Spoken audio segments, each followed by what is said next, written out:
पाकिस्तान के आतंकी चेहरे को दुनिया में बेनकाब करने के लिए भारत का एक प्रतिनिधि मंडल विदेशी धरती पर गया है, जो दुनिया भर के देशों को पाकिस्तान की आतंकी हरकतों से अवगत करा रहा है। और जब से यह प्रतिनिधि मंडल गया है, जिसमें कि सबसे ज्यादा बीजेपी और जो एनडीए है उसके सांसद हैं, लेकिन आप देखिए कि विदेशी धरती पर 7 समुंदर पार जो चर्चा हो रही है वो विपक्ष के नेताओं की हो रही है। आप देख सकते हैं कि जो ये प्रतिनिधि मंडल गया है इसमें 50 से ज्यादा सांसद हैं, जिसमें कि सबसे ज्यादा एनडीए के सांसद हैं। इसके बावजूद भी जो चर्चा वहां पर हो रही है, जो सबसे ज्यादा सुर्खियों में नाम है वो विपक्षी पार्टियों के हैं। अब चाहे वो एआईएमआईएम प्रमुख असदुद्दीन ओवैसी हो, कांग्रेस के सांसद शशि थरूर हो, तो सबसे ज्यादा जो सुर्खियां हैं वो इन्हीं दो नामों की हो रही है। आप देखिए कि यदि असदुद्दीन ओवैसी की बात करें तो वो खाड़ी देश जो हैं वहां पर पाकिस्तान को बेनकाब कर रहे हैं, तो दूसरी तरफ यदि शशि थरूर की बात करें तो वो अमेरिका सहित यूरोप के देशों में पाकिस्तान के आतंकी चेहरे को बेनकाब कर रहे हैं। और जिस तरह के बयान इन दोनों नेताओं के आए हैं, सबसे पहले हम बात करते हैं असदुद्दीन ओवैसी की। ओवैसी को यदि भारत की सियासत में देखें तो कट्टर मुस्लिम नेता के तौर पर उन्हें देखा जाता है, उन्हें पहचाना जाता है, और अक्सर वो आवाज भी सबसे ज्यादा मुसलमानों की ही उठाते हैं। लेकिन पहलगाम आतंकी हमले के बाद जिस तरह की जो छवि है असदुद्दीन ओवैसी की, वो बिल्कुल पलट गई है, बिल्कुल अपोजिट हो गई है। जहां पहले उनकी पहचान एक मुस्लिम नेता के तौर पर होती थी, वहीं अब वो एक राष्ट्रवादी नेता के तौर पर जाने जा रहे हैं। तो आप देखिए कि जब से ये प्रतिनिधि मंडल गया है, और खास तौर से यदि ओवैसी की बात करें, जिस तरह से उन्होंने चाहे कुवैत हो, सऊदी अरब हो, जो खाड़ी देश हैं उनमें जिस तरह से भारत की आवाज उठाई है, और आप देखिए कि कई बार उन्होंने कहा है कि वो अपने देश में विपक्ष के नेता हैं, लेकिन जब वो इस प्रतिनिधि मंडल में आए हैं तो वो भारत के नेता हैं, भारत की बात कर रहे हैं। हम सबसे पहले आपको दिखाते हैं कि किस तरह से असदुद्दीन ओवैसी ने पाकिस्तान को अपने एक बयान में जोकर तक कह दिया। Pakistani army chief had gifted a photo to the Pakistani Prime Minister Shehbaz Sharif. President of Pakistan was there, the Speaker of National Assembly was there. And these stupid jokers, they want to compete with India.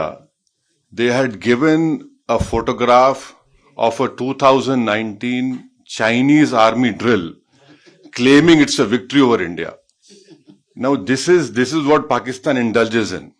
They cannot even give a proper photograph. तो हम बचपने में हम school में सुनते थे कि अक्सर स्कूल में क्या होता था कि हम अच्छे पढ़ने वाले बच्चे के बाजू पे बैठता था। तो नकल करने के लिए अकल भी चाहिए, इन नालायकों को अकल भी नहीं है। तो देखा आपने किस तरह से जो ओवैसी हैं वो पाकिस्तान के लिए कह रहे हैं कि आप धर्म के नाम पर जो ये आतंक फैला रहे हैं उसे भारत कतई बर्दाश्त नहीं करेगा, क्योंकि जिस तरह की आप बात करते हैं, पाकिस्तान जिस तरह की भाषा बोलता है आतंकवाद को लेकर, वो हर जगह कहता है कि वो आतंक का विक्टिम है। ओवैसी ने कहा कि पाकिस्तान आतंक का विक्टिम नहीं है बल्कि अग्रेसर है, वो आतंकियों को पनाह देता है, और इसका सबूत हम ऑपरेशन सिंदूर में आतंकी संगठनों को तबाह करके दे चुके हैं। ओवैसी ने कहा कि पाकिस्तानी ये कहते हैं कि ये जो भी कर रहे हैं वो मुसलमानों के लिए कर रहे हैं, वो इस्लाम के लिए कर रहे हैं, लेकिन इस्लाम में कहीं भी ये नहीं कहा गया है कि इस तरह से आतंक फैलाया जाए। ओवैसी यही नहीं रुके, उन्होंने पाकिस्तान को नसीहत देते हुए कहा कि जितने आप मुसलमान पाकिस्तान में हैं, उससे कहीं ज्यादा मुसलमान हिंदुस्तान में हैं। पाकिस्तान में दुनिया भर के आतंकी संगठन पनप रहे हैं और उन्हें पाकिस्तानी सरकार की, सेना की पनाह मिली हुई है। इस दौरान असदुद्दीन ओवैसी ने कहा कि वो चुनौती देते हैं पाकिस्तान को कि भारत की धरती पर वो एक भी आतंकी संगठन और उसका नाम लेकर बताएं। We are concerned with the deep state of Pakistan, the ISI, and the open free run been given to the terrorists in Pakistan. You can tell your Pakistani if you meet them, please show us one terrorist camp which India runs. एक तो बताइए भाई, कहीं तो बताइए, कुछ नहीं है। और बार बार ये मुसलमान, Pakistan cannot take up this issue। हम मुसलमान, क्या मुसलमान, हिंदुस्तान में पाकिस्तान से बढ़ के मुसलमान है, पाकिस्तान से बढ़ के मुसलमान है। और मैं तो आपको बोल रहा हूं कि उनसे ज्यादा हम ईमानदार हैं, उनसे ज्यादा हम में तकवा है। तो ये थी बात असदुद्दीन ओवैसी की, जो भारत में चाहे किसी भी तरह से जाने जाते हों, लेकिन जब वो 7 समुंदर पार देश की आवाज बनकर गए तो उन्होंने पाकिस्तान को अच्छे से उन्हीं की भाषा में समझा दिया है। अब एक और विपक्ष के नेता इस प्रतिनिधि मंडल में गए हैं, वो है शशि थरूर। विदेशी धरती पर शशि थरूर की भले ही पीठ थपथपाई जा रही हो, जिस तरह से वो पक्ष आतंकवाद के खिलाफ भारत का विदेशी धरती पर रख रहे हैं, लेकिन उनके एक दिए गए बयान को लेकर हिंदुस्तान में और खास तौर से उन्हीं की पार्टी में यहां एक अलग तरह का माहौल उनके खिलाफ देखा जा रहा है। कांग्रेस के नेता और सांसद शशि थरूर ने एक बयान दिया है जिसमें कि उन्होंने कहा है कि 2016 में भारत ने पहली बार एलओसी क्रॉस करके सर्जिकल स्ट्राइक की थी, जिसको लेकर उनकी पार्टी में विवाद खड़ा हो गया है। और जैसा कि पहले भी कांग्रेस उन्हें नसीहत दे चुकी थी कि वो पार्टी लाइन से अलग कोई बयान ना दे, जो लक्ष्मण रेखा पार्टी ने खींची है उसे ना लांघे। लेकिन जिस तरह के बयान शशि थरूर के आ रहे हैं, खास तौर से अब जबकि वो देश में नहीं है, लेकिन मीडिया के माध्यम से जो बयान उनके आ रहे हैं, उसको लेकर नाराजगी कांग्रेस के अंदर है। तो सर्जिकल स्ट्राइक को लेकर शशि थरूर ने कहा था, मोदी सरकार की पीठ थपथपाई थी, जिसमें कहा था कि 2016 में पहली बार एलओसी क्रॉस करके इस तरह की सर्जिकल स्ट्राइक हुई थी, जो कांग्रेस को ये बयान बिल्कुल नहीं भाया। और शशि थरूर जी बीजेपी के सुपर प्रवक्ता हैं, जो बीजेपी के लोग नहीं कह पा रहे हैं। मोदी जी की चमचागिरी या मोदी जी का गुणगान जितना वो नहीं कर पा रहे हैं, और बीजेपी के लोग उससे ज्यादा शशि थरूर कर रहे हैं। शशि थरूर को पता है कि पहले की सरकारों ने क्या किया। पहले की सरकारें ढोल नहीं पीटती थी।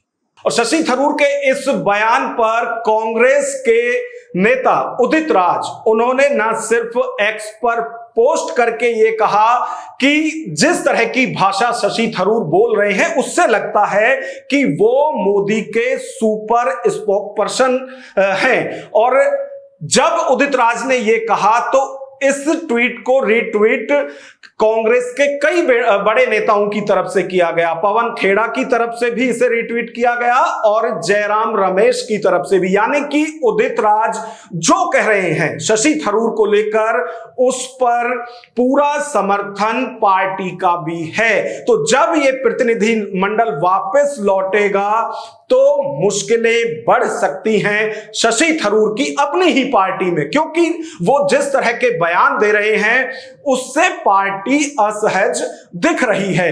और हो सकता है कि जब वो वापस लौटे तो या तो पार्टी की तरफ से उन पर कोई कार्रवाई की जाए या खुद भी, जिस तरह से पिछले कुछ वक्त से हम देख रहे हैं कि शशि थरूर एक घुटन सी महसूस कांग्रेस के अंदर कर रहे हैं। और जब इस प्रतिनिधि मंडल के लिए नाम फाइनल किया था सरकार ने, उस पर भी पार्टी की तरफ से ऐतराज जताया गया था और कहा गया था कि शशि थरूर का नाम तो कांग्रेस की तरफ से भेजा ही नहीं गया था, फिर क्यों उन्हें इसमें शामिल किया गया है। हालांकि कांग्रेस के कई और नेता भी प्रतिनिधि मंडल में गए हैं, लेकिन जो सबसे ज्यादा चर्चा हो रही है वो ये दो ही नाम हैं, ओवैसी और कांग्रेस के सांसद शशि थरूर। अब यदि बात करें तो जिस तरह की भाषा इन नेताओं की तरफ से बोली जा रही है, जिस तरह की भाषा आतंकवाद को बेनकाब करने के लिए खासतौर से जो प्रतिनिधि मंडल में विपक्ष के नेता गए हैं उनकी तरफ से बोली जा रही है। एक बयान में यहां टीएमसी के सांसद हैं अभिषेक बनर्जी, उनका कोट कर रहा हूं। उनकी तरफ से कहा गया है कि आतंकवाद एक पागल कुत्ता है और पाकिस्तान एक जंगली कुत्ता, और इन्हें अब समझाने के लिए हम वो भाषा जान चुके हैं जो इनकी समझ में आती है।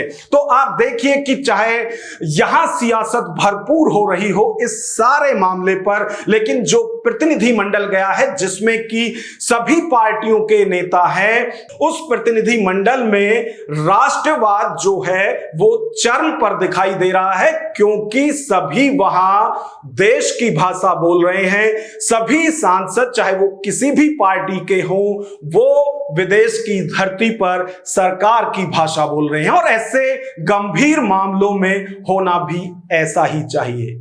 फिलहाल इतना ही।